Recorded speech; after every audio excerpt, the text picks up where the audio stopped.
नमस्कार, स्वागत है आपका हॉर्नबिल टीवी में और मैं हूं आपके साथ शिखा सकलानी। बुलेटिन की शुरुआत करते हैं खबरों के साथ। उत्तराखंड डिप्लोमा इंजीनियर्स महासंघ के द्विवार्षिक वार्षिक महाधिवेशन में सीएम धामी ने शिरकत की। इस दौरान सीएम धामी ने सबसे पहले अहमदाबाद प्लेन हादसे में जान गंवाने वाले दिवंगत आत्माओं को श्रद्धांजलि दी। सीएम धामी ने कहा कि उत्तराखंड डिप्लोमा इंजीनियर्स महासंघ के द्विवार्षिक वार्षिक महाधिवेशन में प्रतिभाग करने का सौभाग्य मिला है। सीएम ने अपने संबोधन में कहा कि डॉक्टर जीवन बचाते हैं, शिक्षक जीवन को सुधारने का काम करते हैं, तो इंजीनियर जीवन को सुगम और सरल बनाने का काम करते हैं।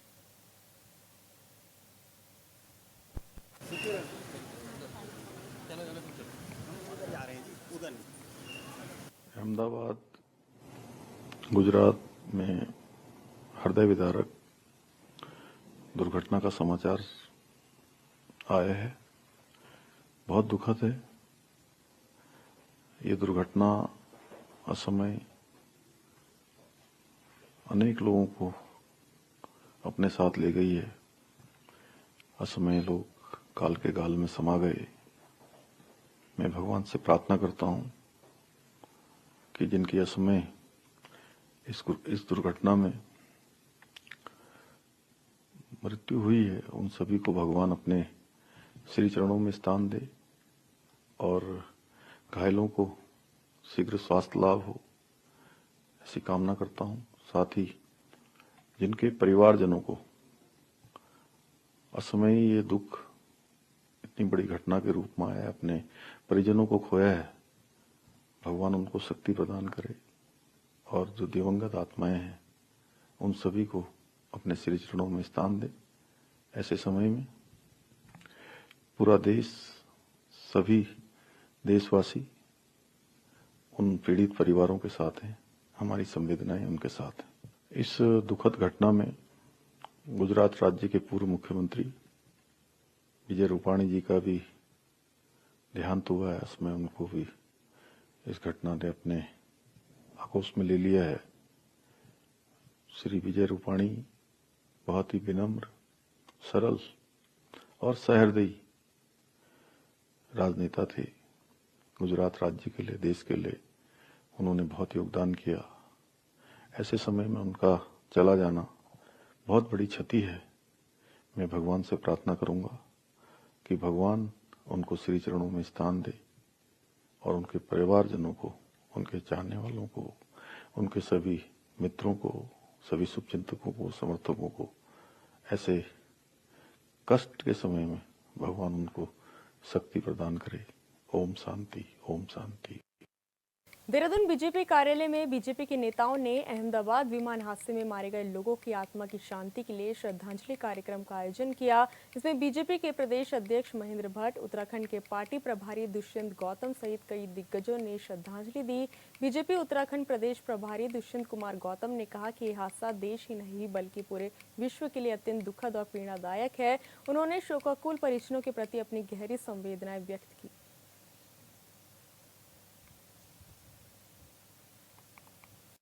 देश के लिए और संसार के लिए भी बहुत दुखदायी दिन है कि कल जो अहमदाबाद से जाने वाला हवाई दुर्घटना हुई है, ऐसा कोई सोच भी नहीं सकता था। अनेकों ने सपने लेकर उसमें यात्री बैठे हुए थे। कोई परिवार से मिलने के लिए जा रहा था, कोई परिवार को लेकर जा रहा था, कोई व्यावसायिक तौर पर जा रहा था। उन सपनों को एकदम जिस प्रकार से दुर्घटना ने एक काले दिन के तरीके से बदल दिया, देश के प्रधानमंत्री, सभी सरकार लगातार दुख सा महसूस कर रही है।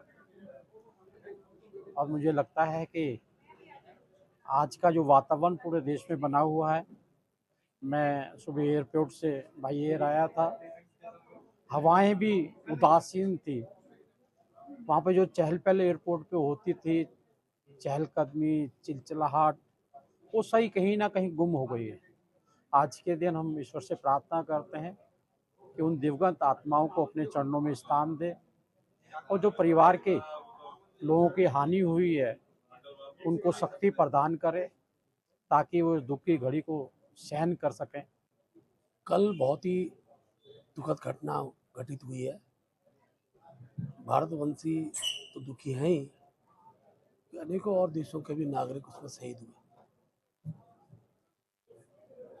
एक जब मैं संविधान की बात करूं, ऐसे विषय पर, ऐसे दुखद घटना पर शब्द नहीं होते संवेदना व्यक्त करने के लिए। हम परमपिता परमात्मा से प्रार्थना करते हैं कि उनको सभी इसमें दुर्घटना करते हुए हैं, उनको अपने श्री चरणों में स्थान दें और परिवार को शक्ति प्रदान करें कि इस दुख को सहन कर सके। अनेकों सपने थे, छोटे छोटे बच्चे जब दुनिया छोड़कर चले जाते हैं, क्या कितना उसका भारी दुख होता है वो मैं समझ सकता हूँ, लेकिन होने को कौन टाल सकता है। परमपिता परमेश्वर जो भी परिस्थितियाँ निर्माण करता है उसमें से भी रास्ते भी बनाता है। मैं अपनी ओर से उन सबके चरणों में श्रद्धांजलि अर्पित करता हूँ और परिवारों को अपनी संवेदना व्यक्त करते हुए श्रद्धांजलि देता हूँ। ओम शांति, ओम शांति। गदरपुर के मुख्य बाजार में एक मैरिज पैलेस से मौन जुलूस निकाला गया, जिसमें पूर्व मुख्यमंत्री हरीश रावत और कांग्रेस के पदाधिकारी कार्यकर्ता मौजूद रहे। इस मौके पर बोलते हुए हरीश रावत ने कहा कि विमान हादसे में मारे गए लोगों को मौन जुलूस निकालकर श्रद्धांजलि दी गई और ईश्वर से उनकी आत्मा की शांति की प्रार्थना की गई।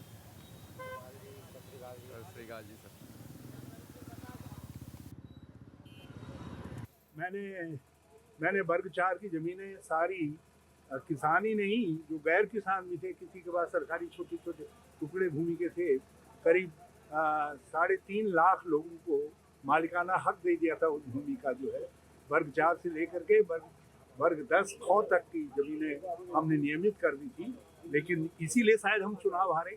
वैज्ञानिक खनन कर रहे थे, ये नंगा खनन कर रहे हैं, खुला खनन कर रहे हैं। शायद हम वैज्ञानिक ढंग से खनन कर रहे थे जैसा होना चाहिए, इसलिए चुनाव हार गए। ये खुलेआम लूट कर रहे हैं, बालू लूट करके, ये बालू लूटने में पड़ी है सरकार, हो सकता है इसलिए सत्ता में हो। प्रदेश में एक पेड़ मां के नाम अभियान की शुरुआत हो गई है, जिसके तहत बीजेपी कार्यकर्ता प्रदेश भर में एक पेड़ मां के नाम लगाएंगे। अभियान को लेकर बीजेपी प्रदेश अध्यक्ष महेंद्र भट्ट ने कहा कि 5 जून को विश्व पर्यावरण दिवस से इसकी शुरुआत हो चुकी है, जो 16 जुलाई तक चलेगी। साथ ही केंद्र की मोदी सरकार के 11 साल पूरे होने पर आयोजित कार्यक्रमों को भी जारी रखा जाएगा। 5 जून पर्यावरण दिवस से पूरे देश के अंदर एक पेड़ मां के नाम के अभियान की श्रृंखला प्रारंभ की है। भारतीय जनता पार्टी का कार्यकर्ता, प्रत्येक कार्यकर्ता से हमने आह्वान किया है कि वो एक पेड़ पर्यावरण की दृष्टि से लगाए, और जहाँ भी बीजेपी के कार्यक्रम होता है, मुख्यमंत्री कार्यक्रम है, चाहे मेरा कार्यक्रम रहता है, मंत्री कार्यक्रम होगा, हर कार्यक्रम के पहले, कार्यक्रम के बाद हम एक पेड़ जरूर सिंचित करेंगे। और ये कार्यक्रम हरेला पर्व 16 जुलाई तक चलेगा। तो क्योंकि पर्यावरण संरक्षण उत्तराखंड की एक नज़ीर भी रही है, उसमें हम लोग अपना कार्यक्रम आगे बढ़ा रहे हैं। और सेवा सुशासन गरीब कल्याण के 11 वर्षों के कार्यक्रम भी पूरे प्रदेश में चल रहे हैं। आज मुख्यमंत्री जी भी हमारे जो उद्यमी हैं उनके एक सेमिनार को संबोधित करेंगे। मैं कल रुड़की में था। हमारे सारे मंत्री सांसदगण लगातार इन 2 दिनों के प्रेस कॉन्फ्रेंस कर रहे हैं। लोहाघाट चंपावत राष्ट्रीय राजमार्ग पर मायावती तिराहे पर एसडीएम नीतू डांगर के निर्देश पर प्रशासन की टीम ने बरसों पुराने पक्के अतिक्रमण को गिरा दिया। पीड़ित का आरोप है कि बिना नोटिस दिए गए कार्रवाई की गई, जबकि अधिकारियों का कहना है कि 1 महीने पहले ही सूचना दी गई थी, लेकिन भवन स्वामी ने ध्यान नहीं दिया।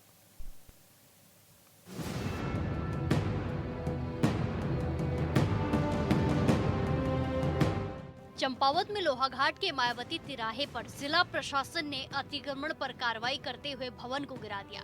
इस दौरान एसडीएम लोहाघाट नीतू डांगर मौके पर खुद मौजूद रही। एसडीएम लोहाघाट नीतू डांगर ने बताया कि लोहाघाट के मायावती तिराहे के पास राष्ट्रीय राजमार्ग में सरकारी भूमि में एक व्यक्ति ने लंबे समय से अवैध तरीके से अतिक्रमण किया था, जिसे पूर्व में हटाने के निर्देश दिए गए थे, लेकिन उसने अतिक्रमण को नहीं हटाया। लिहाजा जेसीबी की मदद से भवन को गिराया गया है।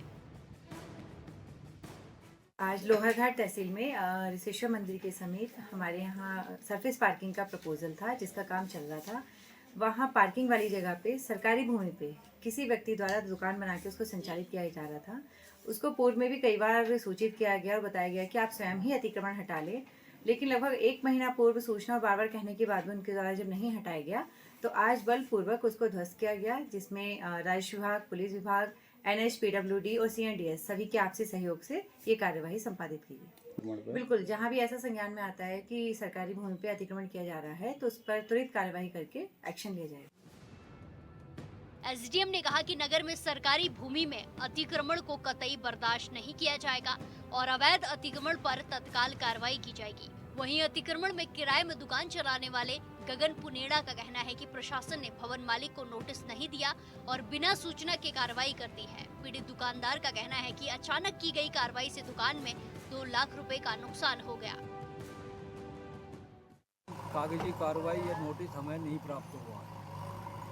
जो मकान मालिक था न उसको, न मेरे दुकान चलाता था मुझको, कोई नोटिस उसमें नहीं दिया गया। तो दिया हाँ, सीधे आया, कार्रवाई कर ली गई। तो क्या कम से कम 1.5-2 घंटे का तो समय देते हमको कि अपना सामान निकाल लो बाहर।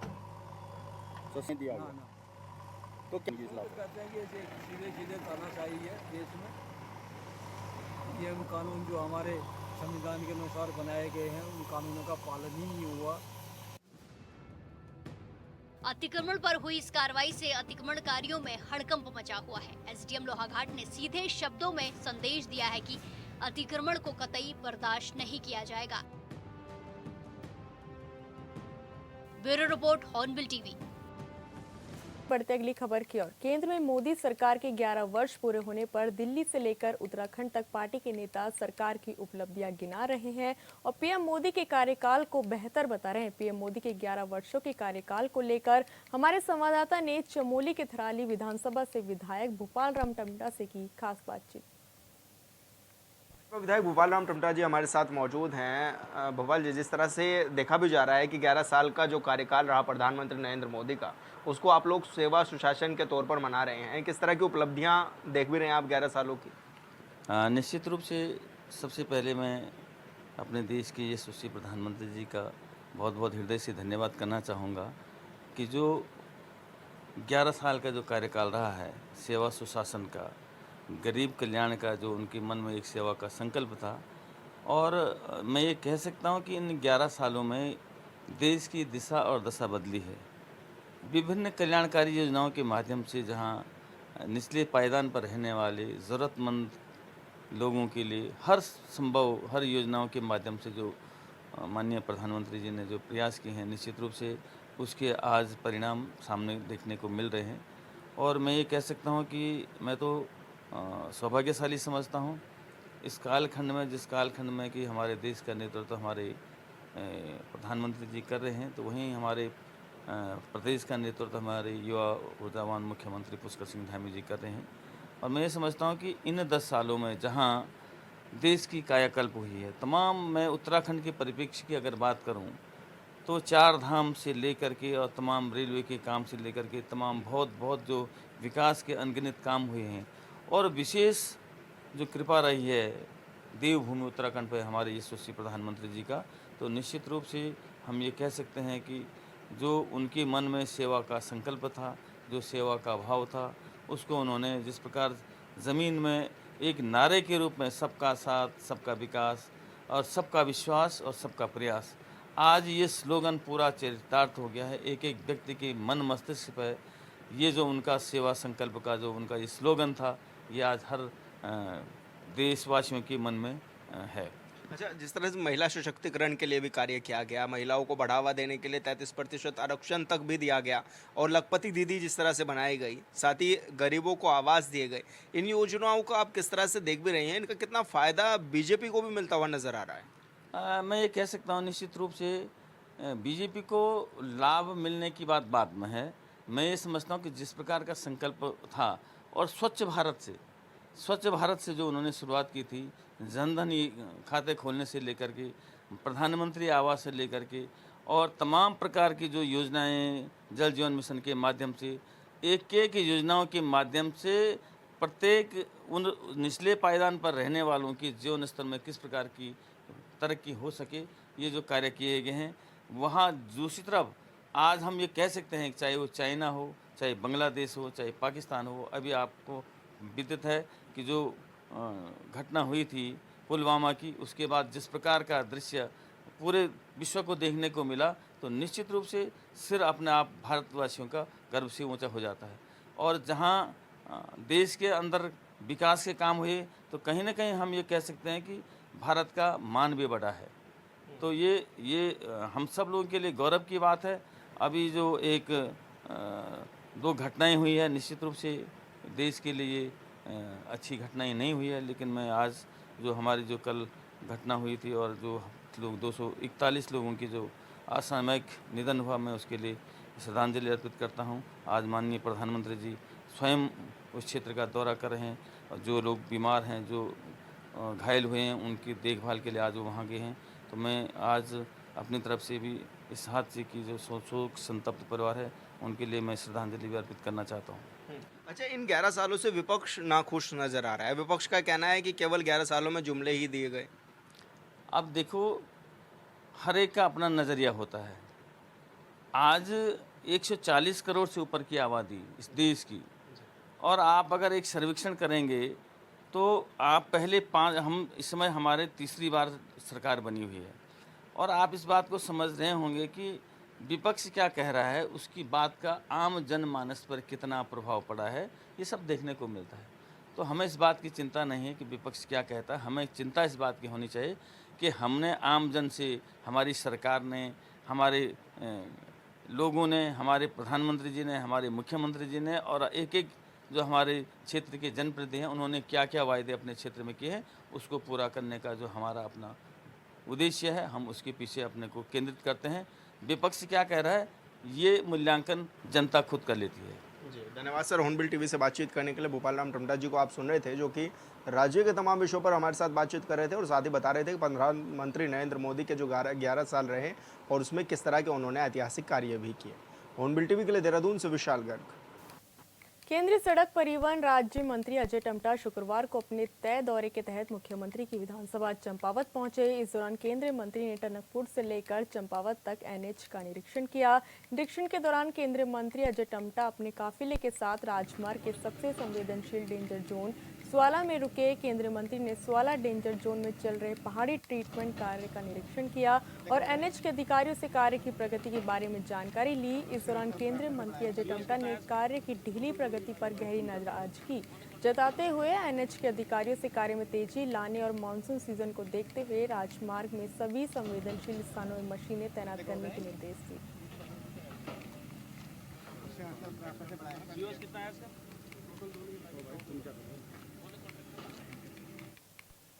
उत्तराखंड में जहां एक और सरकार सड़कों के जाल बिछाने के लाख दावे कर रही है, वह उत्तराखंड की ग्रीष्मकालीन राजधानी गैरसैंण के समीप सेरा तेवाखर गांव के ग्रामीण आज भी एक अदद सड़क मार्ग के बिना बीमार लोगों, प्रसूता महिलाओं के कंधों पर लाद कर अस्पताल लेकर जाने के लिए मजबूर। पहाड़ की नाली है।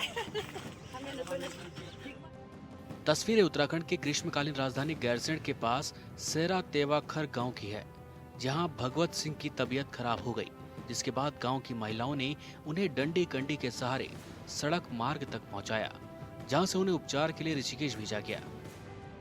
निवर्तमान ग्राम प्रधान हेमा बिष्ट ने बताया कि भगवत सिंह का 4 साल पहले एक मोटर दुर्घटना में पैर बुरी तरह से टूट गया था, जिसमें जगह जगह रॉड डाली गई है, लिहाजा समय समय पर उपचार के लिए गांव से ऋषिकेश अस्पताल पहुंचाना पड़ता है। उन्होंने बताया कि गांव के अधिकांशतः लोग रोजगार के लिए बाहर रहते हैं। ऐसे में बिना मोटर मार्ग के किसी बीमार आदमी या गर्भवती महिला को गांव की महिलाएं ही कंधों पर लाद कर दुर्गम पहाड़ी पैदल मार्ग से मुख्य सड़क तक पहुंचाती हैं। लोगों का कहना है कि उत्तराखंड सरकार सड़कों का जाल बिछाने का दावा तो करती है, लेकिन सच्चाई कुछ और ही है। 21वीं सदी में बिना मोटर मार्ग के आदिकाल सा जीवन जीने के लिए कई गांव के लोग मजबूर हैं। गांव के सामाजिक कार्यकर्ता हुक्म सिंह बिष्ट ने बताया कि लंबे संघर्षों के बाद 2021 में उनके गांव के लिए लोक निर्माण विभाग ने सड़क निर्माण का कार्य तो शुरू किया, लेकिन रामगंगा नदी पर बनने वाले 40 मीटर स्पॉन पुल के लिए धन मुहैया नहीं करा पाए, जिसके कारण मोटर मार्ग का कार्य रुक गया। जिस कारण मोटर मार्ग का कार्य रुका हुआ है, जिससे गांव के लोगों को तमाम मुश्किलें झेलनी पड़ रही हैं। Bureau report, Hornbill TV.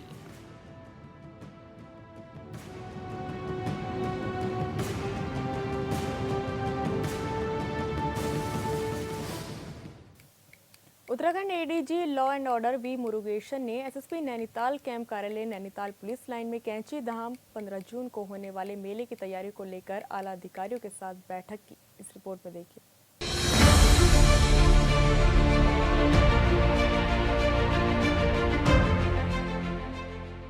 कैंची धाम मेले को लेकर राज्य के मुखिया से लेकर पुलिस के आला अधिकारी तक गंभीर दिख रहे हैं। ADG law and order V Murugesan ने नैनीताल में पुलिस अधिकारियों के साथ बैठक कर दिशा निर्देश दिए। पत्रकार वार्ता के दौरान उन्होंने कहा कि कैंची धाम मेले में बढ़ती श्रद्धालुओं की संख्या को देखते हुए पुलिस पूरी तरह से मुस्तैद है। कैंची धाम में सुरक्षा व्यवस्था, ट्रैफिक व्यवस्था को देखते हुए अतिरिक्त पुलिस बल के साथ ही अर्धसैनिक बलों की तैनाती की गई है। इस साल जो पिछले साल में जो भी सुरक्षा व्यवस्था अरेंज कराई गई, उससे और भी ज्यादा दृढ़ व्यवस्था कराने के लिए हमने निर्देश कर लिए हैं। इनका जो भी रिक्वायर्ड पुलिस फोर्स है, पीएसी है, पीआरडी, होमगार्ड है, सब इनको उपलब्ध कराया जाएगा, एडिशनल एसपी और सीओस भी। और हमारी फोकस 3 तरीके के रहेगा। एक तो ट्रैफिक व्यवस्था, पार्किंग और क्राउड मूवमेंट, स्टैम्पिड ना हो, और सुरक्षा व्यवस्था, कहीं पे ऐसा घटना ना हो। इन तीनों एंगल पे हमने आज पूरा ऑफिसर्स के साथ ब्रीफ कर लिए हैं और एक रिव्यू भी हो गया है। कल इन्होंने ब्रीफ करेगा अपना डाउन द लाइन फोर्सेस का, तो सुरक्षा व्यवस्था पूरा पक्के रहेगा। पुलिस अधिकारी ने बताया कि मेला परिसर के चप्पे चप्पे पर सीसीटीवी कैमरों से निगरानी के लिए पुलिस कंट्रोल रूम स्थापित किए जा रहे हैं। उन्होंने कहा कि 15 जून को आयोजित होने वाले कैंची धाम मेले को देखते हुए श्रद्धालुओं की सुविधा के लिए नैनीताल, हल्द्वानी और भीमताल से शटल सेवाओं का संचालन किया गया है। अनुमान है कि 15 जून को 3 लाख से ज्यादा तीर्थ यात्री कैंची धाम पहुँचेंगे। बाईपास जाना है, 6-7 किलोमीटर आगे है, बवाली का बाईपास एक है, और दूसरे एक रोड बन रहे हैं, उस पे प्रशासन की तरफ से तैयारी चल रही है। वो जो में भी 2-1 साल लगेगा उसका रोड का, बट बाकी हमने डाइवर्ट करने के प्लान कर रखे हैं स्कीम। इससे पहले राज्य के मुखिया पुष्कर सिंह धामी ने देहरादून में शासकीय आवास पर कैंची धाम मेले को लेकर उच्च स्तरीय बैठक की थी, जिसमें मुख्यमंत्री कैंची धाम मेले की व्यापकता और श्रद्धालुओं की सुविधाओं को ध्यान में रखते हुए तात्कालिक, मध्यकालिक और दीर्घकालिक योजनाएं तैयार करने के निर्देश दिए। मुख्यमंत्री ने सेंटोरियम से भवाली पेट्रोल पंप से आगे तक लगभग 3 किलोमीटर मार्ग पर हो रही कटिंग कार्य को युद्ध स्तर पर पूर्ण करने के निर्देश भी दिए, ताकि यातायात व्यवस्था को और बेहतर किया जा सके। एसएसबी है और आईटीबीपी है। इस बार हमारे 4 धाम यात्रा में भी हमको गृह मंत्रालय से मिला है, और ये उसको यहाँ पे भी इस्तेमाल करेंगे। एसएसबी का जो प्लाटून है और आपके डिस्पोजल पे है, वो यूज हो गई हमारे येलो ड्यूटी के लिए। 3 कंपनी पीएसी है, बाकी सिविल पुलिस सारे इनके पास भी है। सीएम के साथ बैठक में मौजूद नैनीताल की जिलाधिकारी वंदना सिंह ने बताया कि प्रसिद्ध धार्मिक स्थल कैंची धाम मेले में श्रद्धालुओं की संख्या प्रति वर्ष बढ़ रही है। एक साल में लगभग 24 लाख श्रद्धालुओं ने कैंची धाम के दर्शन किए, जबकि पूर्व वर्षों में ये संख्या औसतन 8 लाख के आसपास थी। इस वर्ष श्रद्धालुओं की संख्या में और अधिक वृद्धि की संभावना है। डीएम ने बताया कि ट्रैफिक प्रबंधन और भीड़ नियंत्रण के लिए व्यवस्थित प्लान तैयार किए गए हैं। उन्होंने भविष्य में कैंची धाम में आने वाले श्रद्धालुओं के लिए पंजीकरण व्यवस्था लागू करने और अधिकतम सीमा निर्धारण करने का सुझाव दिया, जिससे यात्रा को सुरक्षित, सुव्यवस्थित और सुगम बनाया जा सके। Bureau report, Hornbill TV.